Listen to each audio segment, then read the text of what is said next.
Hello, hello. I'm back again. This is the second episode of my YouTube channel I created 2 months ago called The Two Worlds. And this episode is on the first theme, the new generation nuclear reactors.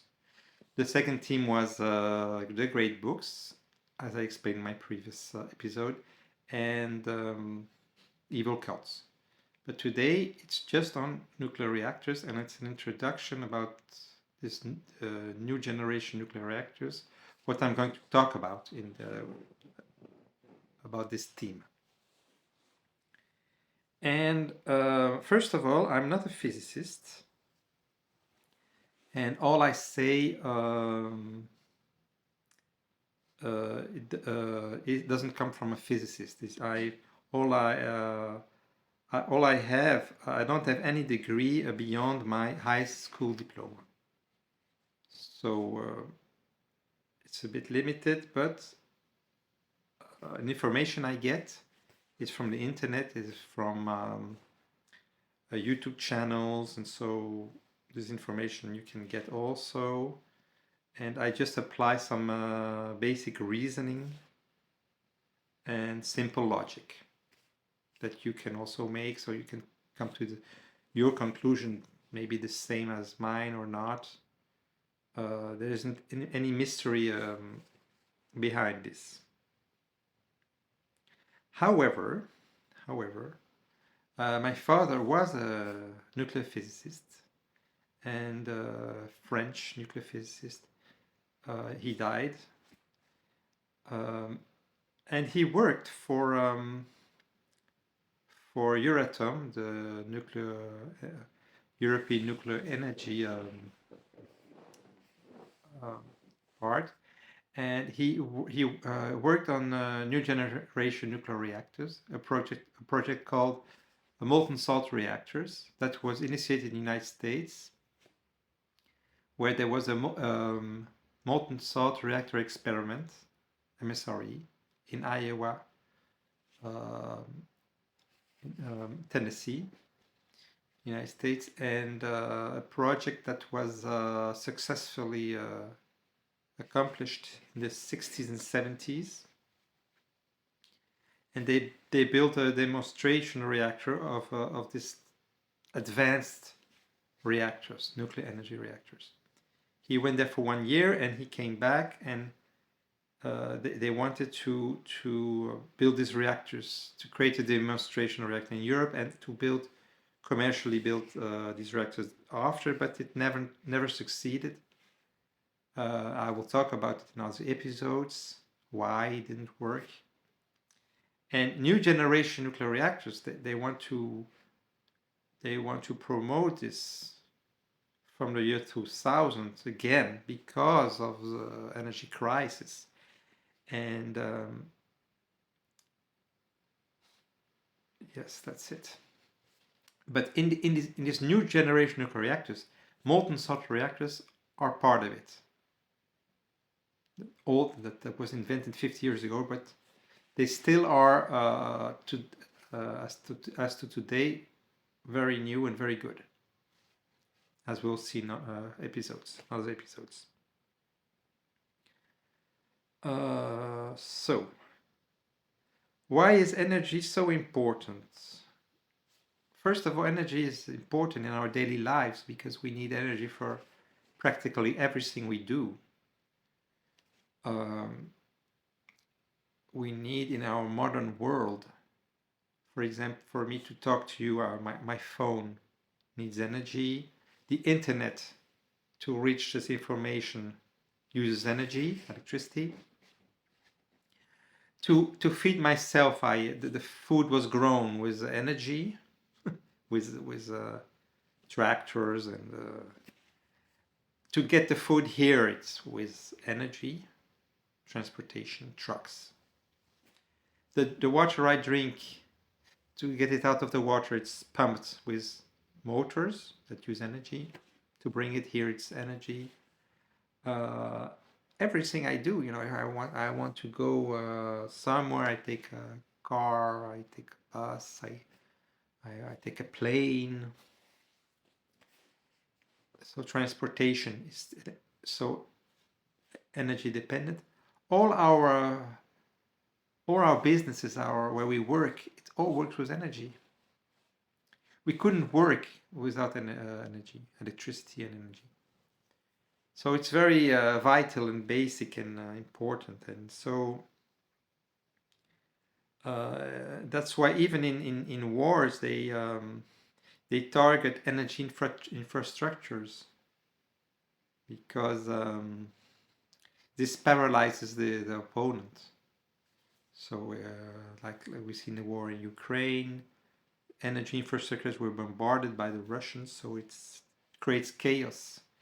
And and you can't, even if, for example, your infrastructure has been bombarded, you can't work before you get some energy from somewhere else. It's impossible. So it's really vital and strategic. But energy also, unfortunately, also the energy we use today, majority, that's fossil fuels. Energy we use today is maybe 70% fossil fuels or 80%. This energy consumption for fossil fuels creates gases, pollution, gases. The CO2 creates global warming, and the other gases creates air pollution. The global warming creates climate change, and we don't know what this will bring about. You know, we already see now the problem with extreme climates. The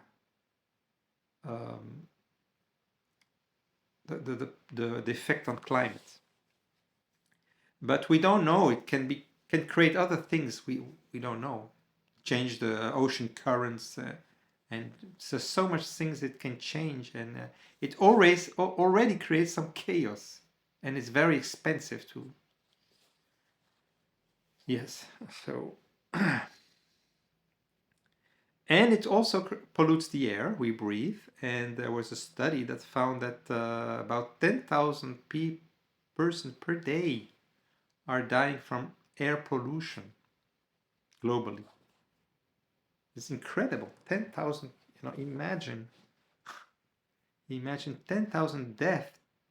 It's like a war. It's 10 wars in 10 wars in Ukraine of death. Imagine, and it's something we don't talk about, we don't see. It's a silent death. But studies found that it was this number approximately globally. In other episodes, we'll talk about this more in detail. I'll find research numbers and everything. So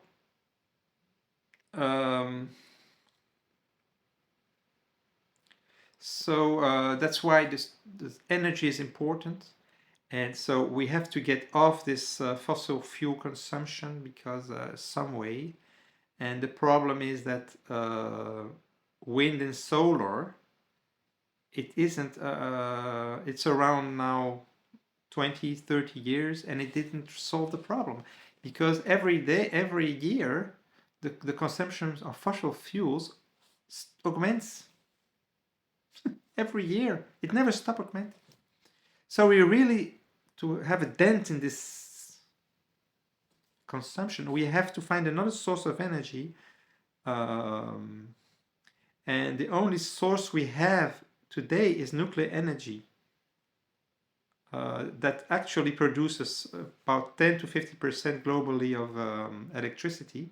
But this 10 and 50% of electricity only represent 3 or 4%, but I will find the numbers, of the global energy, if we take all the energy we use. So it's very little, 3 to 4%. And the rest, maybe 60, 70% or 80%, comes from fossil fuels. So we have to augment this 4% a lot if we want to save the climate, save the Earth also, because.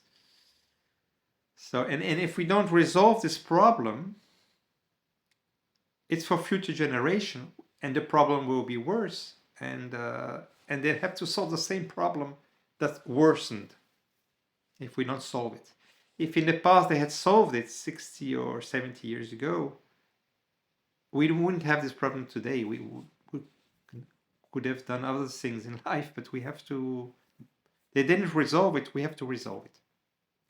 And why they didn't resolve it? They tried to resolve it, but nuclear energy was the good option because it didn't produce any gas. It isn't a chemical reaction. It's a nuclear reaction that don't produce any gas. It produces fission products, but not that are confined. But there isn't any other pollution. So they did find it was a good solution, but the public was afraid of it. They didn't want it. They were afraid of the nuclear bomb that was tied to this. They were afraid of they were and are of accidents. They were and are afraid of the residues.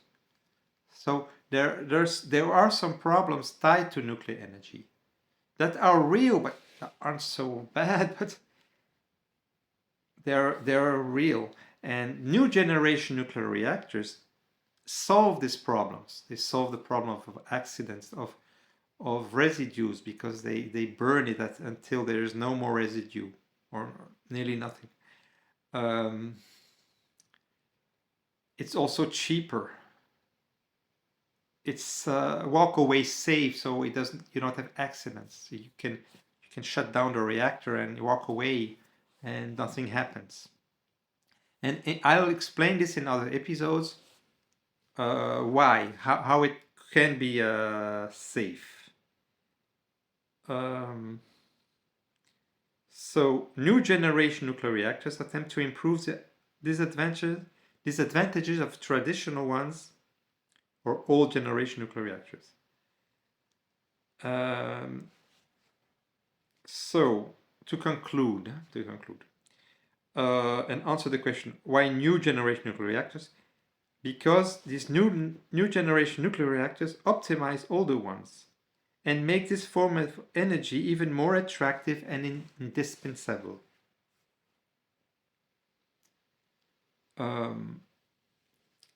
Like I said, are there other solutions? Is there another type of energy? I think the world talks about fusion, for example, but fusion was never, it never worked. we didn't have any test reactor that worked for the moment. And the nuclear physicists already knew this, said this. This is a really complicated form of energy, fusion. So what we have, for example, is the molten salt reactor experiment. It was a prototype that worked, that functioned. And so we have a proof it works. We have to build other ones bigger, but it works. I'll explain in our episode what worked. So that's about it. Thank you for your attention. Next time I'll go more in detail about precise points about new generation nuclear reactors. And I'm sorry for not expressing myself very clearly, but I do my best. All I want is to pass some information maybe you don't have, to make you think about some thing you didn't know, because this topic is very important. It's and if we don't solve problems, it just goes on to new generations, and that's it. Thank you for your attention. See you next time.